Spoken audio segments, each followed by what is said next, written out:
social and economic resources, sustainability is not just environmentalism embedded. In most definitions of sustainability, we also find concerns for social equity and economic development. So, why sustainability? The motivation behind sustainability are often complex, diverse, and personal. It is unrealistic to create a list of reasons why so many individuals, groups, and communities are working towards this goal.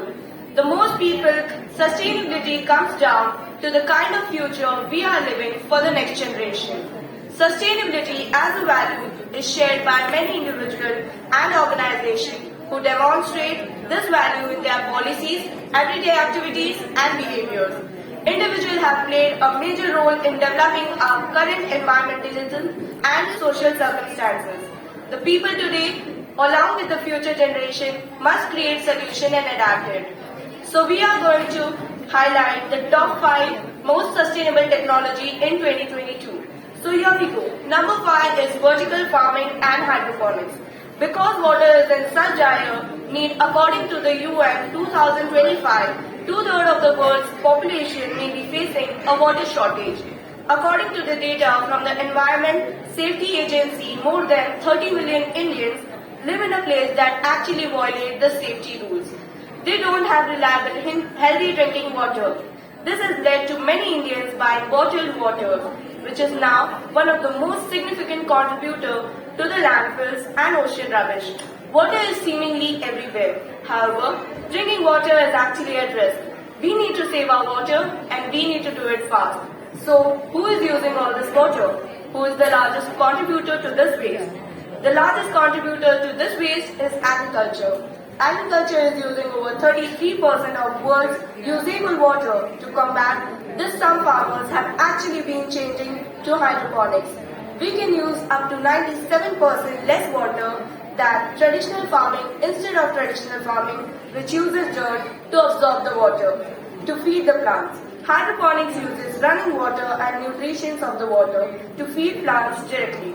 Some farmers have set up rain capture on ceilings and irrigated lands surrounding the property with the underground pipes.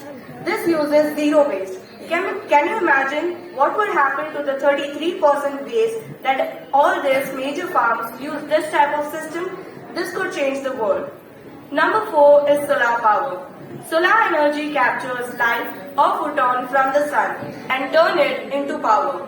The world receives 10,000 more times sunlight from the sun every day than it would ever need, so needless to say that its abundant and ready solar power is slowly starting to compete with main grid. And in some third world warmer countries, it could actually become the number 1 choice for power. It's estimated that if the world had 50,000 miles of solar, we could actually power the entire world. So what's the problem? Why aren't we doing this? The biggest problem is a larger part of the world does not get enough sunlight. The sun, the place that do get a lot of sun, you should get a maximum of 12 hours of sunlight a day. The sun is not always out yet.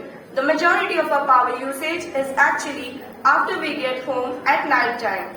This is when we need to store power, and this is where the batteries come into play. Batteries are required to store this power, so we can use it at any time.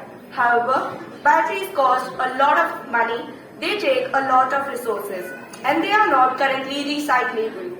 This is when the benefit of solar power actually starts to get overweight. The next one right here is number 3, hydropower. Hydropower was first used at mass scale in 1879 in Niagara Falls. It allows for 24/7 power, which means there is no need for storage or batteries. Recently, there has been a renaissance with companies starting to look closer at this type of power and how can be used for individual and small home people who live close to stream or river can use this type of power, depending on what sort of water and what type of pressure you need. How much pressure they are using, for instance, if you are near a river, a mid-range whirlpool power turbine can actually generate a lot of power. Some of these payloads will be powerful enough to power a small village. However, if you are near just a small tree or maybe camping smaller turbine, can help do anything from charging a smartphone to still charging lights with inside a single house. Some of the energy efficient people have even gone so far to put these micro turbines into gutters of their house, generating power from rainfall as well as capturing the rain for later usage. Hydropower is being using with people who are not near water. So the next technology is number 2 technology, that is reducing waste in storage. Reducing waste in storage. As a planet is to reduce waste and storage. Did you know that nearly 45% of fresh produce goes to waste, and this rotting fruits and vegetable creates a longer carbon footprint than the majority of the food waste happens with inside storage and transport. So to help out with this post-harvest, create a micro sensor that measures the health and fruits 24/7. Even more than that, it has a record number for measuring ethylene at macro levels. They can actually predict when certain batches of fruits are about to ripen. This information is sent to cool room operator and he can send out the food directly.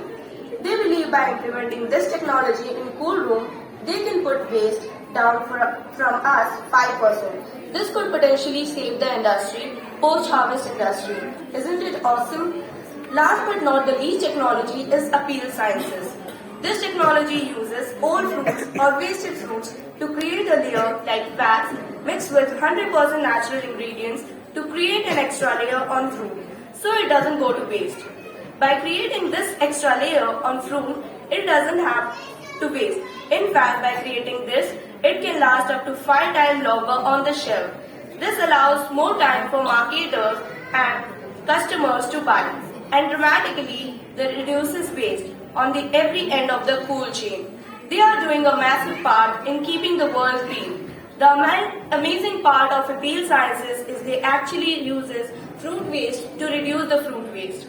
So the main motive of this speech is to make people educated and knowledgeable about the future sustainable technologies and to motivate people for coming forward and contribute in future sustainable technologies. Thank you.